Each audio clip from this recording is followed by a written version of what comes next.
ప్రియులరా, ఈరోజు చెన్నై పట్టణంలో శాంతం బసిలికా అనే ప్రాంతానికి మనం వచ్చాం. ఇది తోమా గారి యొక్క సమాధి చేయబడినటువంటి ప్రాంతం. బసిలికా అనేటువంటి మాటకు అర్థం ఏమిటయ్యా అన్నట్లయితే ప్రభువారి యొక్క శిష్యుల సమాధులపై నిర్మించినటువంటి చర్చెస్. ఇవి ప్రపంచంలో 3 చర్చిలు ఉన్నాయి. ఒకటి భారతదేశంలో చెన్నైలో ఉండేటువంటి తోమా గారి సమాధి మీద కట్టినటువంటి బసిలికా. దీన్ని శాంతం అనేటువంటి పదాన్ని కూడా ఉపయోగిస్తారు. ఇక ప్రపంచంలో మరి 2 ప్రాంతాలు కూడా ఉన్నాయి. అది ఒకటి వాటికన్ సిటీలో మరి పేతురు గారి సమాధి మీద కట్టిన పీటర్స్ బసిలికా అని, మూడవది యాకోబు గారి యొక్క సమాధి మీద కట్టినటువంటి స్పెయిన్లో గలీసియా శాంటియాగో అనేటువంటి మరొక విషయాన్ని మనం చూస్తూ ఉంటాం.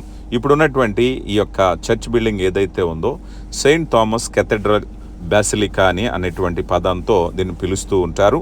ఇక్కడే మన తోమా గారు సమాధి ఉంది. మీకు ఇది అర్థం కావాలి అంటే దీని ముందు 2 వీడియోలు నేను మీకు పంపించాను. ఒకటి తోమా గారు చెన్నైలో మరి పరిచర్య చేసినటువంటి లిటిల్ మౌంట్ ప్రాంతం, అలాగే ఆయన మరణించినటువంటి సెయింట్ థామస్ మౌంట్ ప్రాంతాన్ని చూస్తాం. ఇక్కడ చూడండి, ఇప్పుడు మనం సెయింట్ థామస్ టూమ్ అంటే ఇక్కడే సమాధి దగ్గరికి మనం వెళుతూ ఉన్నాం. ఇక్కడ ప్రారంభంలో ఇక్కడ మనకు కనిపించినప్పుడు దాని సమాచారం ఎదుటిగా ప్రభువారి యొక్క గాయములో వేలు పెట్టి చూస్తాననేటువంటి ఆ చిత్రపటాన్ని చూశారు.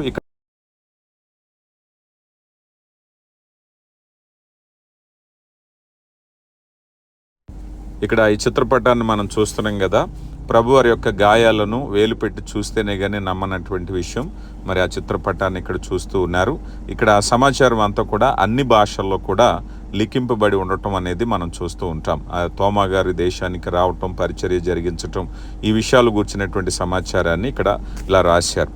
అలా తర్వాత ఇక్కడ తోమా గారిని ప్రార్థించేటప్పుడు వెనక నుంచి ఈటుతో పొడిచినటువంటి ఆ సన్నివేశాన్ని ఇక్కడ ప్రతిమ రూపంలో కూడా మనకు అర్థం కావటానికి ఈ ప్రాంతంలో ఉంచినట్టుగా మనం చూస్తూ ఉన్నాం. సమాచార కేంద్రంగా ఈ ప్రాంతాన్ని మనం చూస్తున్నాం.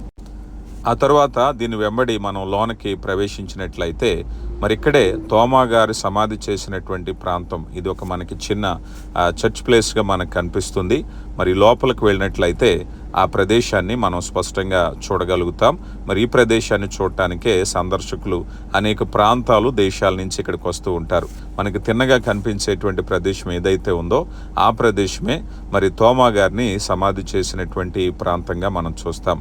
మనకి వెళ్ళిన వెంటనే మనకు అర్థం కావటానికి తోమా గారి యొక్క మృతదేహమైనటువంటి ప్రతిమ ఒకటి కనిపిస్తుంది. అది అర్థం కావటానికి మాత్రమే అక్కడ పెట్టారు. కానీ వాస్తవానికి సమాధి దీని దిగువ భాగాన్ని ఉంటుంది. మనం స్పష్టంగా చూసినట్లయితే మనకి ఈ అద్దంలోంచి మనకు కనిపిస్తూ ఉంటుంది. నేరుగా పైన కనిపించేది కాదు, కానీ ఈ అద్దంలో నుంచి లోపలికి చూసినప్పుడు సమాధి లోపల మనకి కనిపించటం అనేది మనం చూస్తూ ఉంటాం. అయితే చాలా వరకు అందిన సమాచారం మేరకు మరి వారి యొక్క మృతదేహాన్ని ఇక్కడ సమాధి చేశారు, కానీ తర్వాత మరలా ఆ సమాధిని ఇక్కడి నుంచి తీసుకుని వెళ్ళిపోయారు అనేటువంటి మాట చూపిస్తారు. ఇక్కడ చూడండి, రిలియన్స్ ఆఫ్ సెయింట్ థామస్. ఇది తోమా గారి యొక్క వేలులో ఉండేటువంటి ఎముకను ఇక్కడ భద్రపరిచారు అని చెప్తూ ఉంటారు. మరలా మనం బయటకు వచ్చినట్లయితే పోప్ జాన్ పాల్ II గారు భారతదేశాన్ని సందర్శించినప్పుడు వారు ఈ ప్రాంతాన్ని కూడా దర్శించారు. ఈ చిత్రపటాలన్నీ కూడా అప్పుడు ఇక్కడ ఈ శాంతం చర్చ్ దగ్గరకు వచ్చినప్పుడు తీసినటువంటివి. వారు ప్రార్థించినటువంటి విషయాలను గురించి ఇక్కడ మరి ఆనాటి ఫోటోలన్నిటినీ కూడా ఇక్కడ మనం చూస్తూ ఉన్నాం. మనం ఇక్కడి నుంచి బయటకు వచ్చినట్లయితే దీన్ని బసిలికా అంటారు. బసిలికా అంటే ప్రభువైన క్రీస్తు వారి యొక్క శిష్యులు సమాధి చేయబడినప్పుడు ఆ సమాధి మీద కట్టిన చర్చిల్ని బసిలికా అంటారు. ఇప్పుడు మనం ఉన్నది బసిలికా. అలాగే పేతురు గారి సమాధి మీద కట్టినటువంటిది పేటర్స్ బసిలికా రోమ్లో ఉంది. అలాగే యాకోబు గారి యొక్క సమాధి మీద కట్టినటువంటి బసిలికా స్పెయిన్లో ఉంది. వాస్తవానికి ప్రస్తుతం ఉన్నటువంటి ఈ చర్చ్ 1996లో బ్రిటిష్ వారి చేత నిర్మించటం అనేది మనం చూస్తూ ఉన్నాం.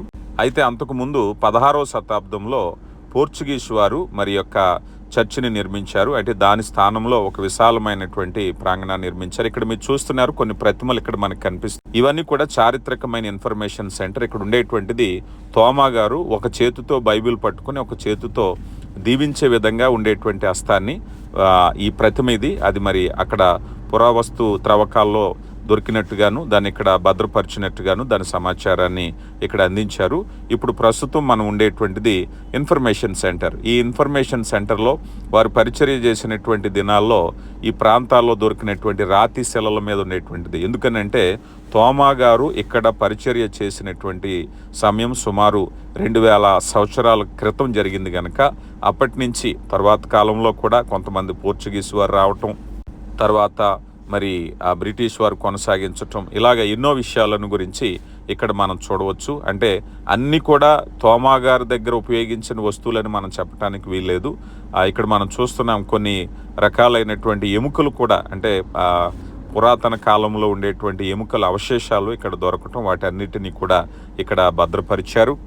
వాస్తవానికి తోమా గారు పరిచర్య జరిగించిన తర్వాత బహుశా ఒక 1500 సంవత్సరాలు ఇక్కడ సమాచారం నిశ్శబ్దంగా ఉందని చెప్పాలి.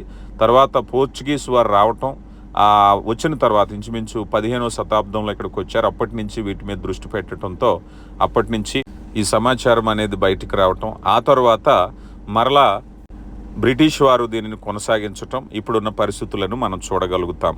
ఇక ఈ చర్చిలోనికి వెళదాం, చూద్దాం రండి.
సెయింట్ థామస్ మౌంట్ ప్రాంతం నుంచి ఇక్కడికి తీసుకొచ్చి ఇక్కడ సమాధి చేశారని, మరి తర్వాత మరి ఆ శరీరాన్ని కూడా ఇక్కడి నుంచి తీసుకుని వెళ్ళిపోయారని చెప్తూ ఉంటారు.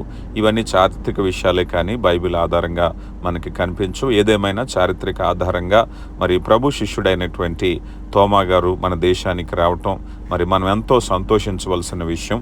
మరి దేవుడు మిమ్మల్ని దీవించునుగాక.